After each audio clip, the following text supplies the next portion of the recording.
This is your video cast for Tuesday, January 7th, and I have sat in this seat and in the old studio seat and done an awful lot of video casts over the years where we set the table and we preview things that are coming up for Speedweeks and the Wild West Shootout, but I'm not sure I've ever done one quite at this exact moment in the year. What do I mean by that, right? The Wild West Shootout is still ongoing. Lucas Oil Speedweeks starts earlier than it ever has in the history of the entire tour, and it sort of put us in a limbo about how and when do we record this video cast. So we settled on today, inevitably, Tuesday, January 7th, to record our official Speedweeks preview / while the Wild West Shootout is still going on. I am Michael Rigsby inside our FloRacing and Dirt on Dirt studios. I will be at Vado Speedway Park for the next couple nights of the Wild West Shootout, but not until I get this recorded first. We've got an awful lot to talk about in the next 30 or 40 minutes or so, as I will be joined by Ben Shelton and Dustin Jarrett, who are already in New Mexico and have been for several days for the Wild West Shootout. We'll discuss the first few nights of that mini-series. Of course, Bobby Pierce ending the season, or beginning this season, I should say, like he ended last season, white hot with a couple of victories. We'll have Kevin Kovac join us as well, as Ben, DJ, and Kevin talk about all things Speedweeks related, and we talk a little bit about the Wild West Shootout so far as well. Speaking of Speedweeks, though, I wanted to kick things off here first. A reminder, all of Lucas Oil Speedweeks, you see the logos there, Golden Isles, Alltech, and Ocala, all of it can be seen live exclusively on FloRacing starting 1 week from tomorrow on January 15th, which happens to be my 43rd birthday, Kane. First birthday in 17 years. I will not be at the Wild West Shootout. It's a little weird. But all of Lucas Oil Speedweeks can be seen live.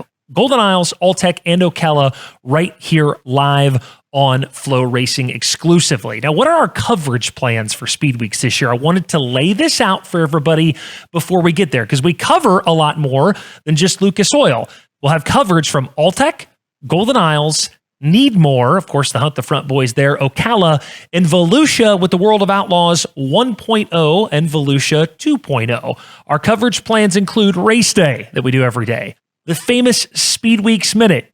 We have feature race highlights every night. We have feature interviews. Going to pivot a little bit this year. Remember last year we did not do the top 10 in the pits every night. We are not going to do that this year either. We're going to have the top 3 finishers, and then Ben and I are going to scatter to the pits every night to chase major storylines. We feel sometimes we missed out on those, right? If a guy was leading every lap and then broke and didn't finish inside the top 10, we didn't always interview him. We're going to pivot on that a little bit this year. We will always have reaction from the top 3 from Victory Lane, where Ben gets them, and then Ben and I will go to the pits and find the other notable storylines of the night. Of course, the drive home, don't worry. The drive home returns. I think it's easily the favorite thing of anybody I've ever created at Dirt on Dirt and FloRacing. Me and Ben and DJ in the car literally driving home from the races. That will be available on FloRacing Facebook Live, as well as Dirt on Dirt Facebook Live every night. And of course, more on the editorial side, stories, notebooks, superlatives, and stats, and those free flow interviews that Ben Shelton has become famous for.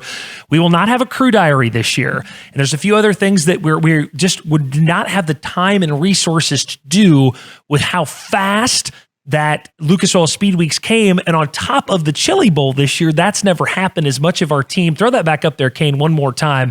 As fast as the coverage came this year, with Chili Bowl being on top, we just did not have enough resources to do it all, but we're going to get very focused stuff. Race day, Speedweeks Minute, feature race highlights, feature interviews, drive home, and much more from Alltech, Golden Isles, Need More, Ocala, Volusia 1.0 and 2.0. And don't forget the Winter Freeze at Screven will also be live on FloRacing. Speaking of live, don't forget next week, I just mentioned it, the Chili Bowl.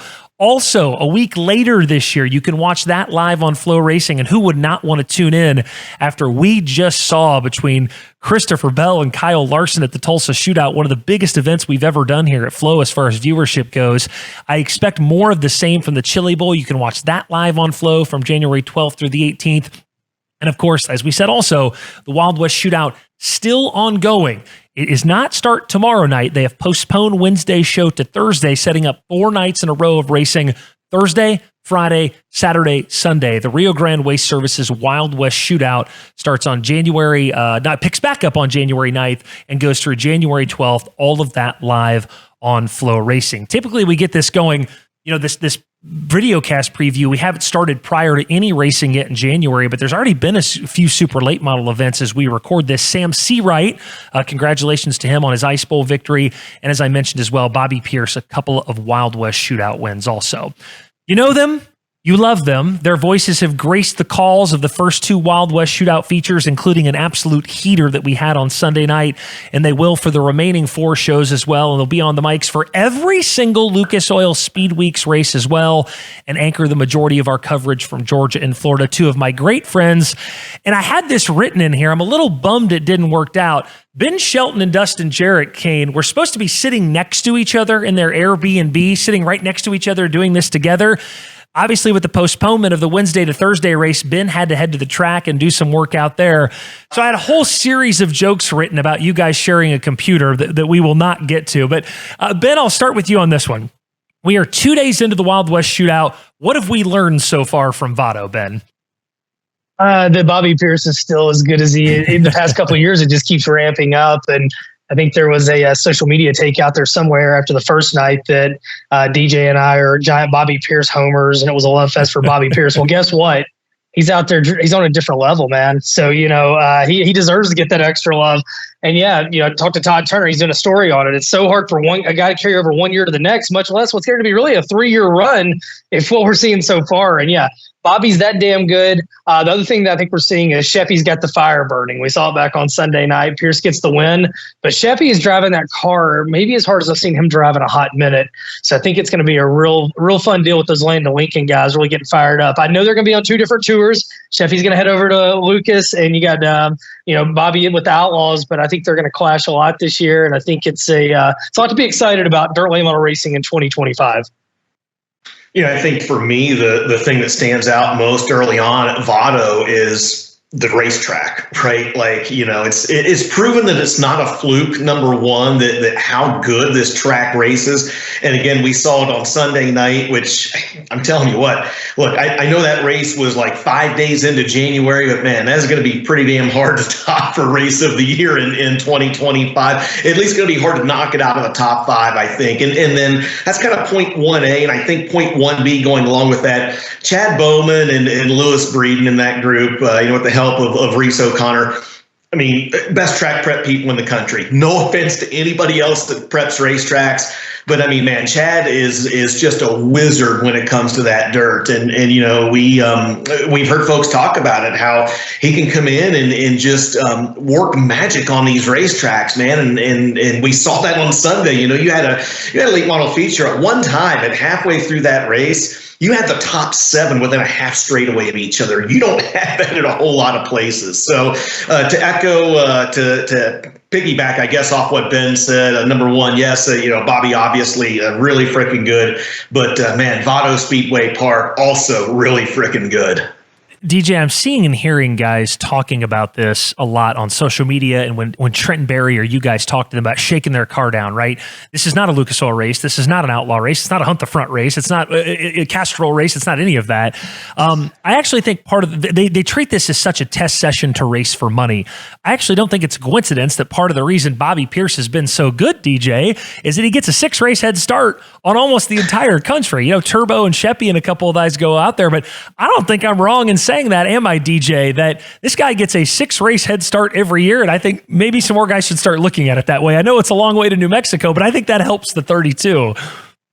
I think it was Kevin Kovac years ago, right, that called this the spring training of dirt late model racing. And even though we do race year round now, I do think that's still true. You get an opportunity to go out here or come out here and shake your car down and test and tune a few things and everything else. But you talk to any driver in the pit area, and they're going to tell you the same thing. This Oregon contingent that comes to the Wild West Shootout, the 8 or 10 guys from there, they all say the same thing. This is such a great jump start on our season. You talk to some of the other more national or more regionally known guys in the pits, and they say the same thing. And these aren't necessarily guys as well, Michael, saying this, that are going to go and run all of or even part of Speedweeks. These are guys that come out here and race.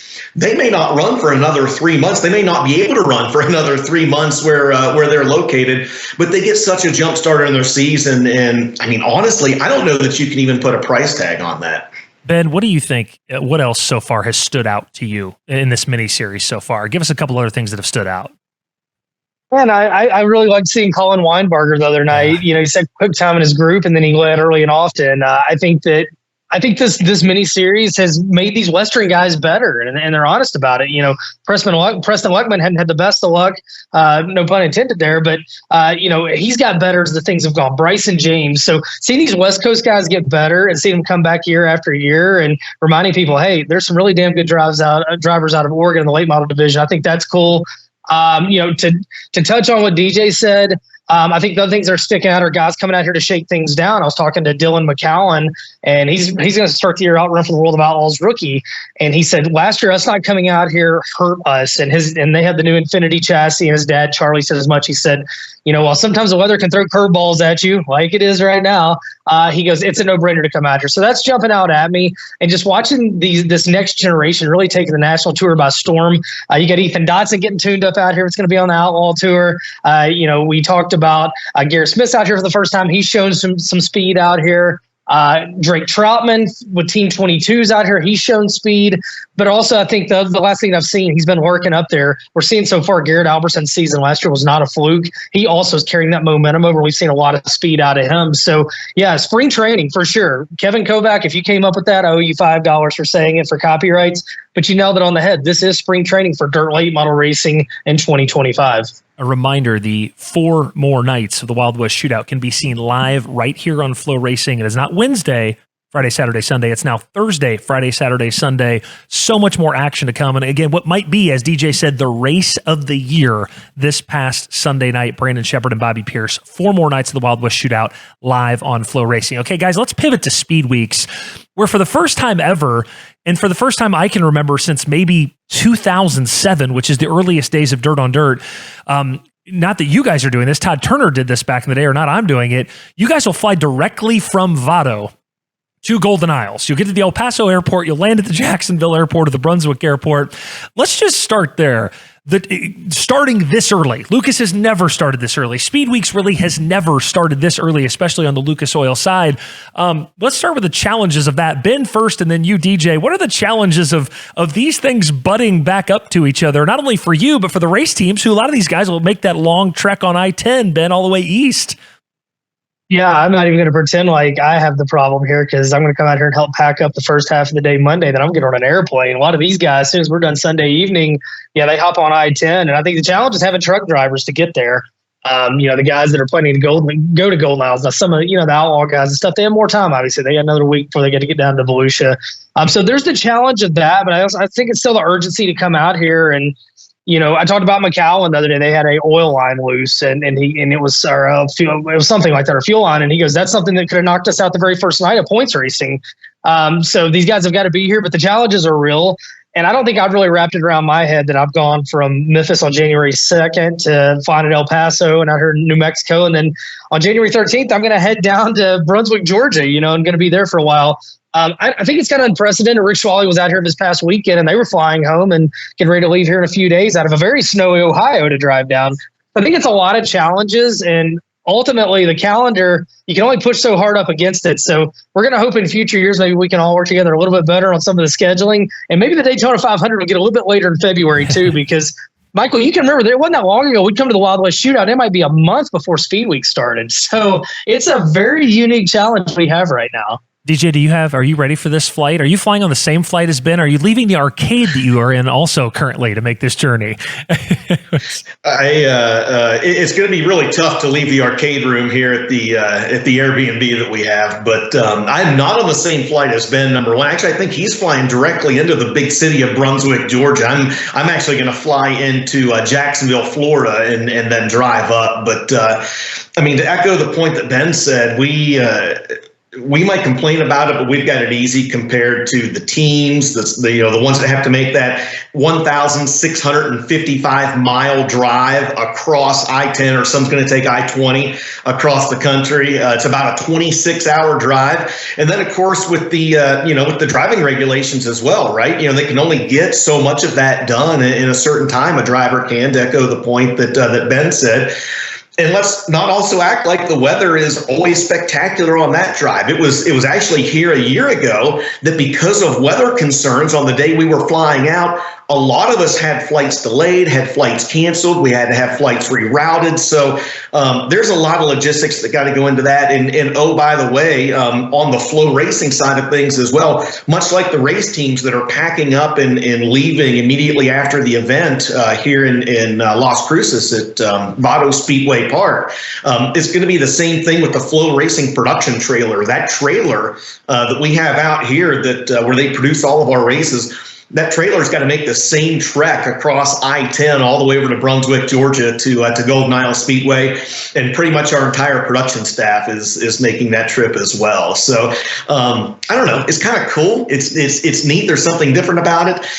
In the same sense, man, it was a nightmare trying to pack for Las Cruces, New Mexico, Brunswick, Georgia. And you know what? I should have just threw my hands up and said the hell with it, because the weather here has changed about 20 times since I left snowy Ohio about a week ago. Let's stay on that sort of zoomed out look for Speedweeks. Listen, there was a lot of talk last year, and Ben and DJ and I were in the pits for a lot of this talk, and I think it was going to happen, that Lucas Oil was going to move their entire Speedweeks allotment of races after the Daytona 500, right? Eastbay's going away. What does Lucas want to do to reinvent themselves? They're going to go after the Daytona 500. So much so, and Ben knows this, we kind of did what we thought was our final drive home ever from Volusia 2.0. We were basically saying our tearful goodbyes because we kind of thought Speedweeks as we knew it was over, really. I mean, we really thought, hey, we're never going to do this the same way again. Eastbay's going to be gone. But now you've got Golden Isles as 4 nights right after Vado. Off then to Volusia 1.0, then a Monday, Tuesday with Hunt the Front at Needmore, Alltech for 3, Ocala now for 5 nights, and then Volusia and its traditional 6 nights leading up to the Daytona 500. To me, it's been well over a decade at least since we've had this big of a Speed Week shift. I kind of want to know what you're hearing from drivers and teams, and I'd love your guys' personal opinions on this. And Benji, I'll start with you. This is just totally different than anything we've ever kind of done before, kind of counting the Vado through the way the schedule shuffled. What are you hearing from drivers and teams? And Ben, how do you personally feel about it? Ben first, then you, DJ. This is really different this year. I don't even know that we have a grasp on it right now. You know, when Garrett Smith, when I first heard from them about coming out here, they said they don't even know how many Speedweeks races they're going to run. They thought they would do something different. And talking with Jake Neal, similar vibe on that, and a few other teams, they're like, you know what, we decided, Seth Daniels, a great example. He goes, you know, we usually go to East Bay, and we just thought, now we'll try something a little bit different. So I don't think we know the ramifications of it. Even though we are going down there for more races than we thought we'd be, and maybe a different time than we thought it would be. It is different though. It's 100% different. There's been a lot of talk out here about going down there and there not being an East Bay. I talked to Randall Edwards about it the other day, crew chief for Carson Brown. And it's a totally different vibe.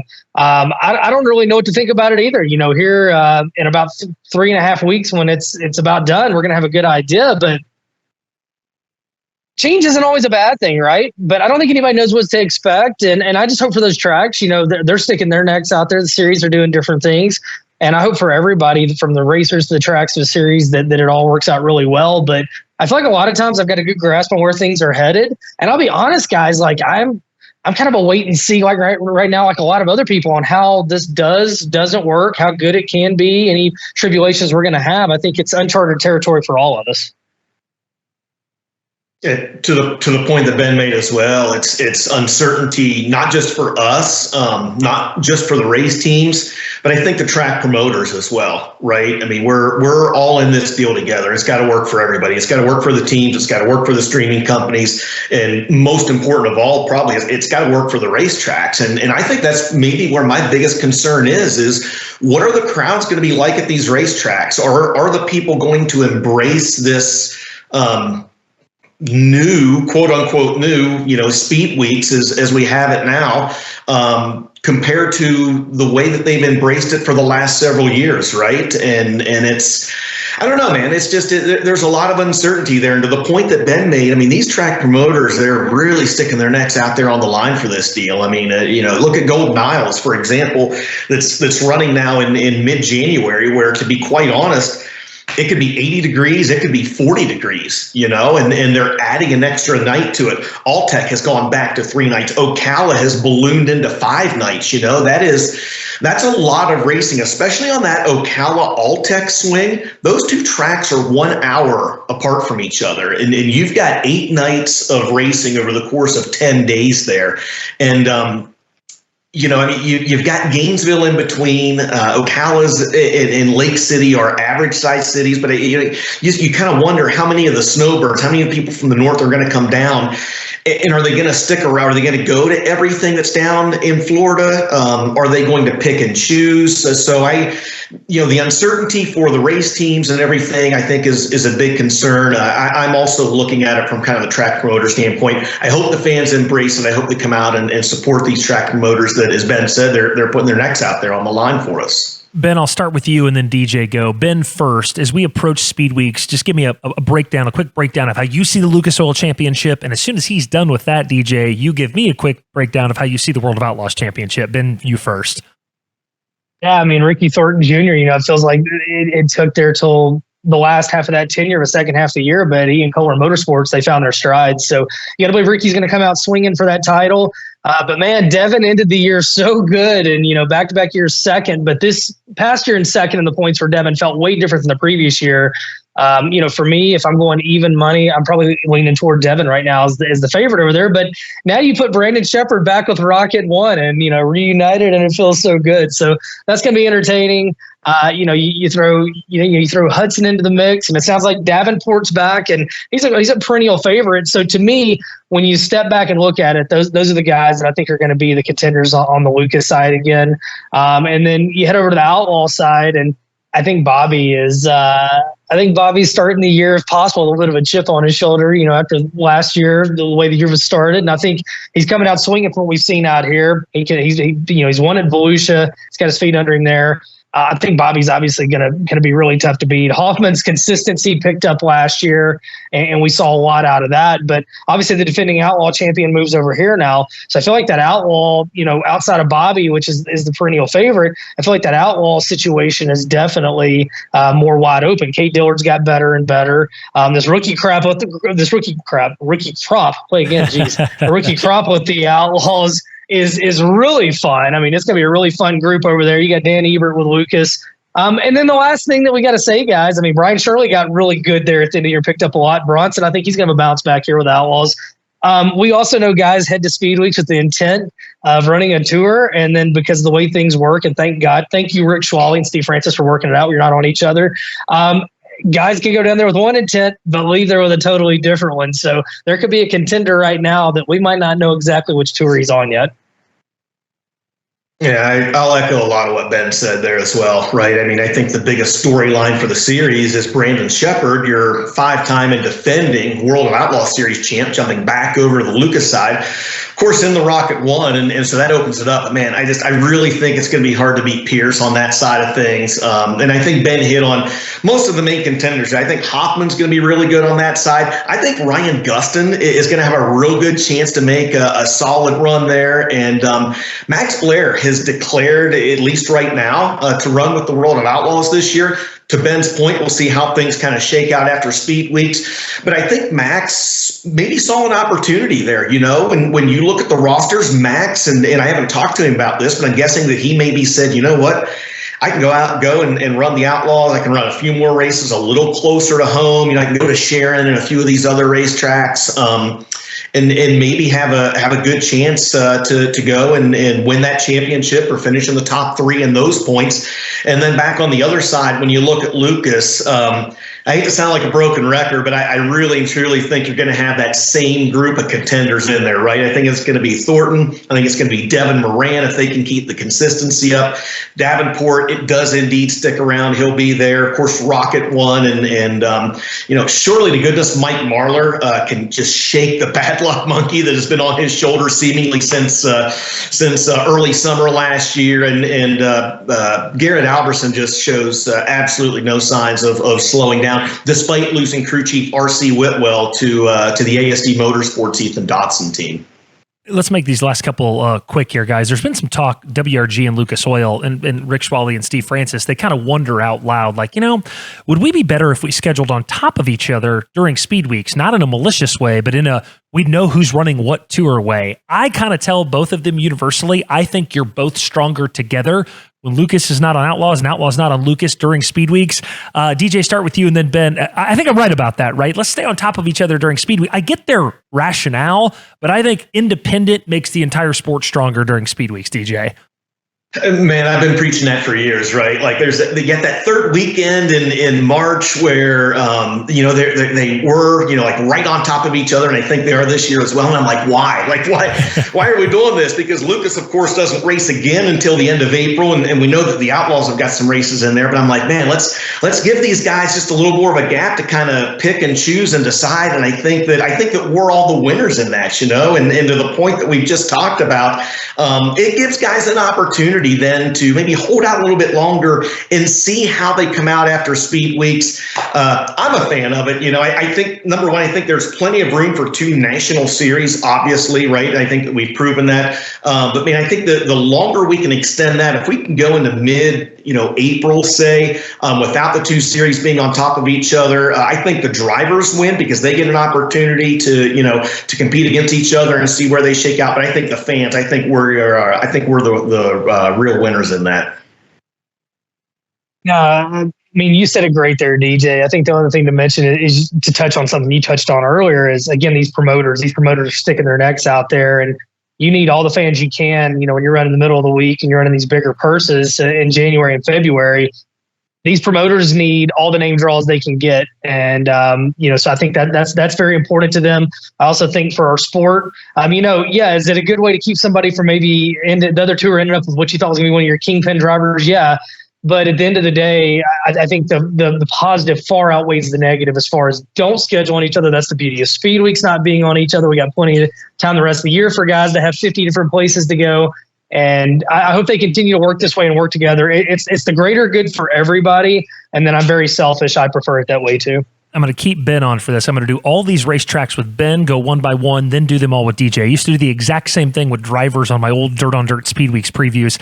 Ben, quick answers to each one. Something you love about each Speedweeks track. I'm going to take you through them, do all Ben, then I'm going to DJ and come do you. All right, first of all, something you love about Golden Isles, Ben. Well, Golden Isles for me, the start of it all. That's where Speedweek starts. When I get to Golden Isles, for better or worse weather-wise, that's where it begins. I'm separating these two, not Volusia as a whole, Volusia 1.0. Something you love about Volusia 1.0. Don't be mad, Steve Francis. I'll be home that week. I'm very excited for Volusia 1.0. I do like the Volusia 1.0, though, because they have all the Crate Racing USA classes. So you have all the 604s and 602s, and it's like late model Palooza down there. I think it's really cool what they built with that. You've never been, I don't. Maybe you have been. Needmore? Something you love about Needmore. I don't know if you've been or not. You know what? What I like about it is what the gang's doing down there and the improvements they're making and watching from afar. And I think that place is a hidden gem. And like all Speedweeks events, you need good weather. I think if they have good weather, DJ's going to be there for it. I think that could be a really fun event. That could be a big home run. So that's what I'm hoping. All Tech.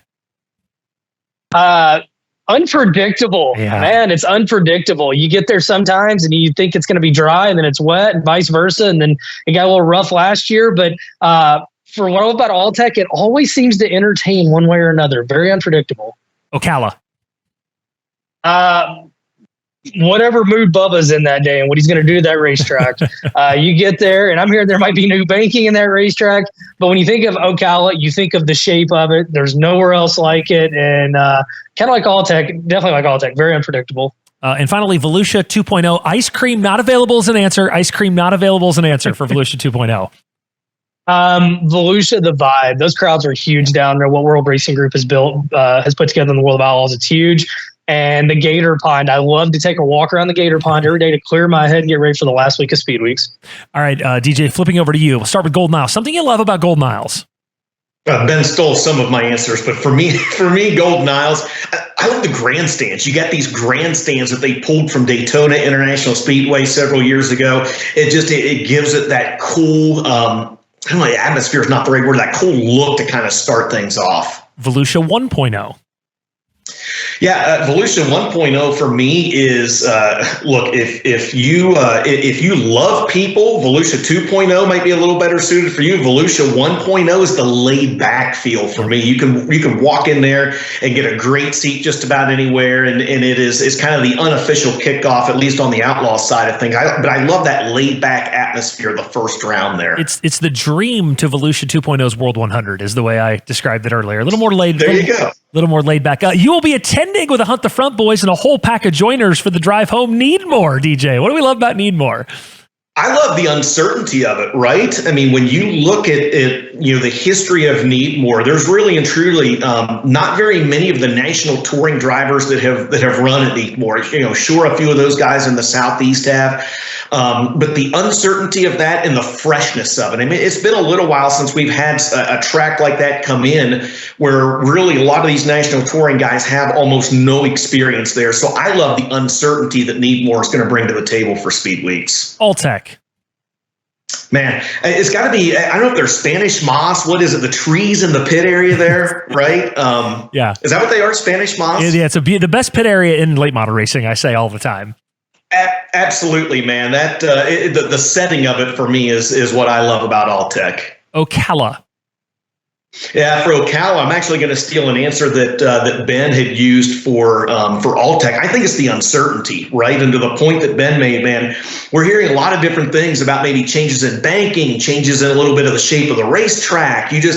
I'm not real sure that anybody knows what to expect there. And even if everything stays the same, man, you could have a racetrack one night that is you're turning lap times in the 14 seconds. You could have a racetrack the very next night where they're turning 16 and a half seconds. So that the uncertainty of Ocala is really what I like about it. Finally, Volusia 2.0.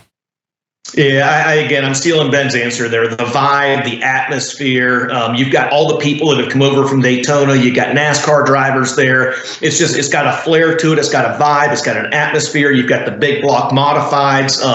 One of my favorite events of the year. I love the atmosphere and the vibe at Volusia 2.0. A bonus question for our track chaser, DJ Screven, for the winter freeze. Give me something you love about Screven, DJ.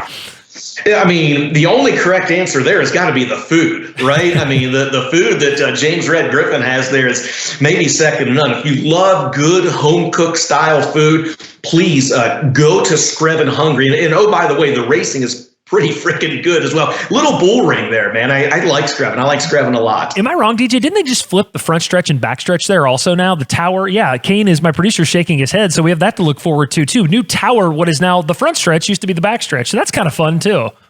Absolutely. And it will throw the uncertainty term out there again for Screven, right? 4 nights of the Wild West Shootout remain. Our entire slate of Lucas Oil Speedweeks remain. Our coverage from Volusia and Needmore and Volusia again remain. Myself, Ben Shelton, and Dustin Jarrett will be your shepherds for all of it. Guys, I will be at Vado tomorrow. I will see you then. Enjoy the rest of the day off today and tomorrow. We'll take a quick break. Thanks again to Ben Shelton and Dustin Jarrett. They have a busy week ahead of them, and they've already put in some great work in New Mexico. On the other side of the break, Kevin Kovac here to break it all down. We'll be back after this. This is what you save your lunch money for. Welcome to the High Limit Room. Into turn number 3 and 4. McCready in the middle. Lanigan way up on the cushion. Moyer down on the bottom. Off the turn. It's McCready with the win. Oh, Lanigan gets second. Moyer takes third.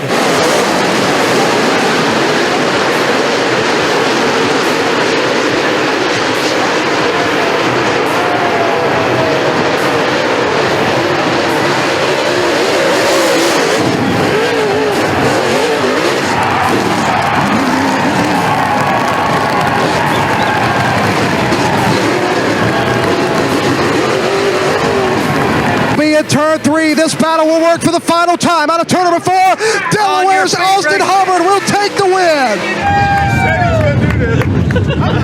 Don't go any further.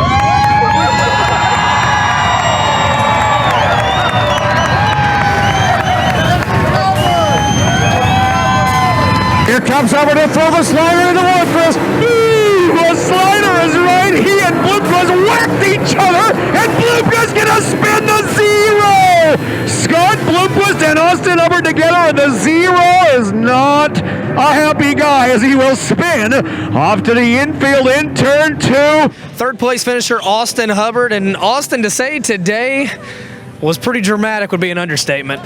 Yeah, I don't know. I mean, it's never happy to run over somebody, but apparently they think that they can run me all over the track, and I mean, I'm just not going to put up with it, you know. We all paid the same money to come through this gate and race, so it's a shame that it had to be like that, but hopefully, next time we can race clean. I had our very own Derek Kessinger put together. I said, Derek, give me some of the best older Speedweeks moments. There's definitely going to be people watching this on FloRacing that are like, whoa, that are much younger than I am. They're going to see some of those things and go, whoa, what was that? You had Josh Richards and Terry Casey.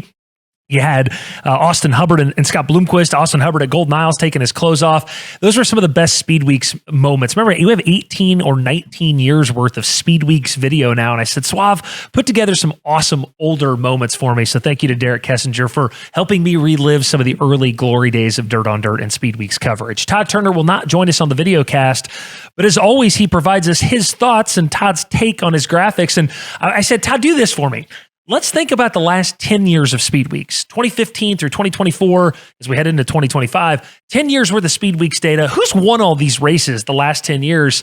And Todd gave me this, which is just an awesome look at this. These are feature wins the last 10 years during Speedweeks. Brandon Shepard, your clear cut, I guess I'd call it somewhat dominant. He's got 5 more than the next 2, and Jonathan Davenport and Josh Richards. But Sheppy with 20 Speedweeks victories since 2015, 5 more than Jonathan Davenport. How about Josh Richards? It's been a minute since he's been to Speedweeks, and he's still in the top 3 over the last decade. Overton, Clanton, of course, Clanton had that one white-hot year at Volusia that I think made up about half of those 10 victories.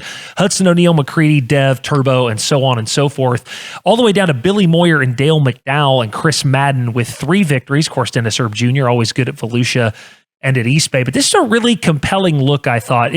No surprise, right? This is the who's who of dirt late model racing the last 10 years in our sport. Headlined by Sheppy's 20 victories. Billy Moyer has not won a Speedweeks race since 2015, but he still makes the cut as far as top Speedweeks winners in the last decade. I thought this was just a really interesting look at who's won the most races. You know who's not on here, Kane, as I gesture to my producer?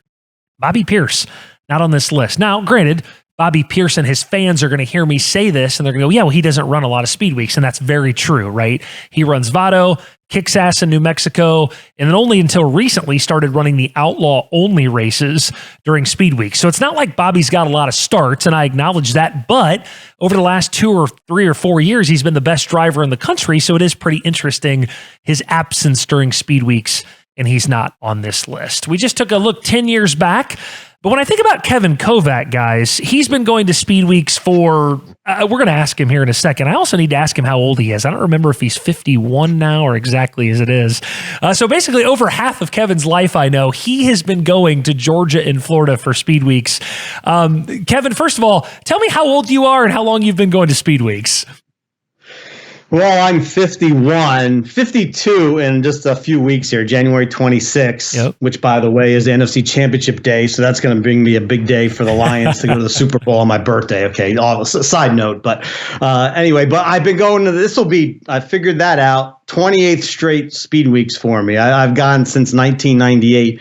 That was when the big block modifieds came back to Volusia. They'd been gone off the Volusia schedule for a few years, and I was writing for Ariado, and I've been coming every year since then. And even when I was writing for Ariado, I still did a few races at late model races at East Bay each year, and so it's been a long time. I got 2 other years too, 86 and 87. When I was a kid, I went to Volusia for the big blocks and late model week, So yeah, that's a lot of years. That's more than half. I figure. I mean, a lot. That's more than a year of my life. All of our lives, really, that we've spent in Florida with all these Speedweeks races, right? Yeah, we thought about that. It's over 300. We've all done over 365 days during Speedweeks. So we've spent a year down there, which is, I don't know if it's sad or happy to think about it that way. Kovac, obviously everybody knows Todd is kind of the dean of dirt late model racing, but I think you're the dean of Speedweeks, given those numbers that you just threw out. And that's to unseat Todd at the dean of anything in our sport is pretty impressive. I want your top 3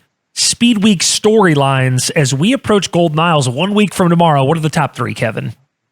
Oh, I go number 1 immediately. Brandon Shepard back with the Rocket One, the Rocket Chassis House Car team. You look at that graphic that Todd did and just pointed out the last decade of the winners at Speedweeks, and Sheppy has 20 wins, and that's he hasn't been that shepherd the last few years there. That Brandon Shepherd that was so dominant in so many speed weeks. Remember that Volusia when I think he won 4 in a row to end that week the one year. And he's Mr. Speed Weeks for the last decade, but he's been a little bit off, and now he's back with the Rocket One team. So I think everyone is really excited to see. Really interested to see what he's going to have in store for everybody during Speed Weeks this year. So I put that number 1. And number 2 is Bobby Pierce. He's not going to, most likely won't be running Lucas Oil races unless he decides to add some to his schedule. Just going to focus on the Outlaw races. But man, I feel like how much of a mission will he be on this year? Because remember last year during Speed Weeks is when he had that tire penalty at Volusia that put him behind, and he wasn't just quite able to make up all those points to win the World of Outlaws championship. So him coming back this year, I feel like he's always ready to win races, but this year he's really going to want to win that and get off to a great start during Speed Weeks, and hopefully he'll want to take that to a championship, his second in 3 years. And then the other one is Ricky Thornton Jr. coming off the Lucas Oil Championship after running for 2 teams during the season 2024. He starts off the season this year right with Kohler Motorsports, gets a full year with them. He really seemed like he was back to that winning Ricky Thornton Jr. towards the end of 2024. And now, what happens? Does he come out of the box just winning races? Does he win a half dozen races during Speed Weeks? It's possible the way he ended 2024. So that'd put that number 3. I spoke with Ben and DJ about this, and I wanted to get your perspective as well. For what feels like forever, we've had this same rhythm to Speed Weeks, right? We got a Golden Isles, we got a East Bay, we got a Volusia, Cala and those guys kind of squeeze in. With East Bay's departure, I just kind of want to know how different you think this is going to feel for everyone. It's hard to quantify feel, but I think you know what I mean. I think we're all kind of headed down there, especially with Votto and Golden Isles directly, basically back to back. I think we're all going to head to Georgia and Florida a little uncertain of the circadian rhythms of Speed Weeks, and nobody knows this Speed Weeks better than you. How do you feel about that, Kevin? Just flush that out in your brain a little bit. Yeah, it's weird. You go to Golden Isles, and then you have one day, and you're at East Bay. That's the way it was for so many years. Yeah. It changed a little bit when they added some All-Tech and Ocala in between and extended Speed Weeks out. But still, you had that 2 weeks of East Bay and Volusia that's Speed Weeks forever. And now, I think it's going to be a little weird just because Ocala will take the place of East Bay. With only 5 races instead of the 6, but still, it's Ocala is only about an hour, a little over an hour from Volusia. It's not like you're going across the state, It's like you're in the same general area, so you don't get even a different feel of location there, really. And that's one thing that really sticks out in me. And it's been 6 races at East Bay since 2000. That's a long time to be having the same. Obviously they've been running the first week before Volusia even longer than that, but the 6-race series, mini series, has been since 2000, and we look at that, and I look back at 2000. This kind of just shows you how long it's been, I guess. But 2000 winners at East Bay: Wendell Wallace, Dan Schleeper won 2, Rick Eckert, Ray Cook, Don O'Neill. That was the first year of the 6 races. None of those guys will even, unless Rick Eckert decides he wants to come race, and Ray Cook decides they want to come race Speed Weeks again, none of those guys will be there, the guys that won. So it's a generation ago that it's been, since it's been just 6 races at East Bay. So, man, it's something crazy that I know I'm going to have a hard time. I'm going to want to go right towards Tampa, not Ocala, if you know what I mean. I think there's a lot of people. We may just go down to Tampa one day on that, a Monday off day of Ocala. We may just drive down there. Last thing on that sort of topic. Do you think we have the same Speed Week schedule next year? My prediction is no. I think all the tracks are there. I think it's going to look a little different next year. What do you think? Yeah, I would say the same thing. Where there's going to be see how everything goes. How's 5 races going to go at Ocala? Yeah. It's not the same place as East Bay. I've always felt like East Bay and Volusia are the 2 tracks that could really handle a full week of racing. Will Ocala be able to handle that? I mean, will they want to readjust and maybe do 3 races there or 4 races there instead of 5? I mean, 5 that's a big undertaking for any racetrack.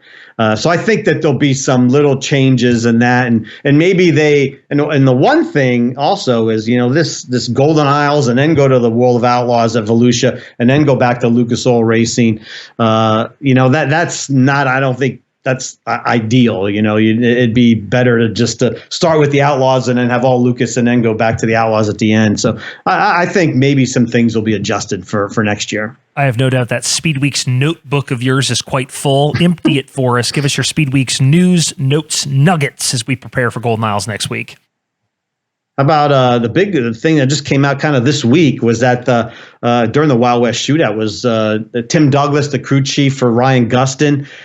He's left that position with Todd Cooney Racing. He's an Infinity chassis technical rep now, so he'll be on the road, every 2 weeks or so. It seems like it'll be 2 weeks on, 2 weeks off, helping guys. But he had gotten a real good connection with Gustin. I thought Gustin had his best season ever in late model racing last year, and you feel like that was going to be continuing next year. Now Cooney has hired Cody Mallory, of course, to be the crew chief now for Gustin. And Cody there's no doubt his talent, technical expertise. He's makes drivers really good when he's with them, but he hasn't stayed with anybody for a whole year in recent years. So how will that go? Will they be able to connect and stay together and everything goes smoothly? If that does, then you can expect probably a really good season from Ryan Gustin, who's on the upswing and with the World of Outlaws. Again, this Friday coming up, yeah, you'll keep an eye on Facebook or Facebook. I'm not sure exactly how Boom Briggs and McCready are doing it, but Tim McCready's new look for the Boom Briggs racing team car, they'll be unveiled before they head south for the races at Golden Isle. So that's one to look for. Everybody's going to be wondering what Tim McCready's car is going to look like when he gets going with Boom Briggs. But and I feel like that Boom Briggs Tim McCready pit area might be one of the most fun in the pits now too. I mean, there's going to be a lot of Boom won't be racing. You do a lot more talking now too. Boom's just I don't know if that's a good thing or not, but as a crew guy, kind of, right? We know about Bobby Pierce, Devin Moran, Jonathan Davenport, RT. Give me a couple of guys who are not the top 10 to 15 drivers in the country that you think could make noise down there and might make noise during Georgia and Florida. How about Dustin Sorensen, the rookie of the year with the World of Outlaws last year? He had some good, he flirted with some wins with the Outlaws in 2024, and when it was only his first year running nationally like that. He didn't run great at Volusia last year. I mean, his top finish was 15th, but his 15th place finish was in the last race. He got progressively better throughout the week at Dirt Car Nationals and the Sunshine Nationals over those 2 weekends. So I think Dustin Sorensen could maybe make some noise. He's out there running the Wild West Shootout this week, and I think he's going to be a guy to watch. And also Drake Troutman, another guy running the Wild West Shootout. He's with GR Smith this year, so he has some more resources at his disposal. GR last year was with Max McLaughlin, and Max, his first year ever in a late model, he won a Summer Nationals race. He ran well. He won a preliminary race with the World of Outlaws. He showed some talent with that team, and so now Drake Troutman takes that over, and Drake he's been pretty good. A lot of people out there will tell you if he puts everything together and gets the right combination, of crew and focus and everything and resources, that he could be one of the next, big guys out there. And so I'm looking forward to seeing what he can do in Speedweeks. Give me some quick Wild West Shootout thoughts. 2 races in, 2 Bobby Pierce victories, including a hell of a race on Sunday. Quick Wild West Shootout thoughts. Oh yeah, I mean Bobby Pierce. God, it's hard to even be any more positive about him. It's just it seems like it's at the point now where Bobby Pierce. It's everyone knows they have to be perfect almost to beat Bobby Pierce. Garrett Albertson made one mistake on a restart. Bobby Pierce pounced on it to take the lead. Brandon Shepard makes a mistake in lap traffic, doesn't take the right lane, and just doesn't get through the traffic right. Bobby Pierce pounces on it and takes the lead. He is just so good. He's so confident. He's so talented, and he just knows what he can do in the race car, and everyone's got to match that now, and they know that, and sometimes they're going to overdrive because they know that he's back there. It's kind of like those Billy Moore and Scott Bloomquist days, right? You know, where everyone was behind them and they just felt like, oh my God, this number 0, this 21's behind us, and now they feel that same way with the 32, and that's my biggest takeaway from the first 2 nights of the Wild West Shootout. I feel like, man, this could be a 40-win season for Bobby Pierce. And then the other one is Brandon Sheppard. I like the way he's come out with a second and a third in his first races in that Rocket 1.2 car. You know, he had run one of the older versions when he won at the Dome last month. So he looks like he's gonna. He looks like maybe the old Sheppy. That confidence will be back with him, back home with Rocket. Kevin, I appreciate it, buddy. I think Ocala, first time I'm seeing you. Is that right? It'll be Ocala? Yep. Ocala, I'll feel like I'm going to, pretend I'm at East Bay, right? It'll feel like I'm East Bay. Yeah. Ocala, East Bay, and then Volusia. All right. Thanks, buddy. I appreciate it. We'll see you down there. All right. See you later. One more note I wanted to hit. We've talked so much about East Bay not being around. I wanted Todd to put this together. The last time that East Bay was not part of the Speedweeks schedule was 1977. 1977. Here's everything that was going on in the world the last time East Bay was not part of the Speedweek schedule. The winningest dirt racer that year was Kid Essery with 50 wins, which was unbelievable. The World 100 winner, Doug Kinnemer. Daytona 500 winner, Cale Yarborough. Kane did some great work on this. Disneyland's general admission in 1877 was $6. Fast forward to 2025, a 3,366% increase. It's anywhere from $103 to $206. That's a little more expensive. Farrah Fawcett was the number 1 pinup model. The value of $1 back then is $5.21 in the current economy. Loaf of bread, gallon of gas. You see how expensive those were. NASA, the shuttle, made its debut that year. The Roots miniseries was the number 1 TV show. Fleetwood Mac, Star Wars, and The Shining. What a lineup of music and movies that year. So this info you see on your screen, the last time East Bay was not part of Speedweeks, all of this was going on in the world in 1977. To say that it will feel very different during Florida this year is an understatement. Todd, thank you for putting that together. Let's recap here again. All of your Lucas Oil Speedweeks races can be seen live at FloRacing. Golden Isles, Alltech, and Ocala starting January 15th all the way through February 8th. What are our coverage plans for Speedweeks? They look like this. Alltech, Golden Isles, Needmore, Ocala, and Volusia. We'll have Volusia 1.0 and 2.0. Race day, the minute, feature highlights, feature interviews, drive home, and much more. All of that from those track logos you see there. And we'll have Screven's Winter Freeze at Red Griffin's Place live as well. Some good cars headed there this year. Those are our coverage plans. What you can expect this year. You like a Chili Bowl? Who doesn't love the Chili Bowl? It starts live next week as well. It actually starts live Sunday on January 12th through January 18th. Kyle Busch, Christopher Bell, Kyle Larson, but listen, look at my guy Logan Seavey, some love. Back-to-back Chili Bowl champion Logan Seavey. To me, the heavy favorite, man. Going in, forget Larson and Bell. Logan Seavey's the guy. Logan Seavey and all the stars of the Chili Bowl starting this week. And, of course, starting Thursday night, the remainder of the Wild West Shootout Live. Wednesday's program has been moved to Thursday. So Thursday, Friday, Saturday, Sunday, Rio Grande Waste Services Wild West Shootout, 4 days in a row, starting Thursday. That'll wrap it up for us on this preview. Keep it locked heavily on FloRacing and Dirt on Dirt for the next 40-plus days. Is your home for short track racing on the internet is, Kane, I always get it wrong. There it is. FloRacing. The logo's over here. The DOD logo is right here. The FloRacing logo is right here. We've got you covered the next month and a half. For Kane Runyon, Michael Rigsby, Ben Shelton, Dustin Jarrett, Todd Turner, and Kevin Kovac, we will see you from Golden Isles next Wednesday night.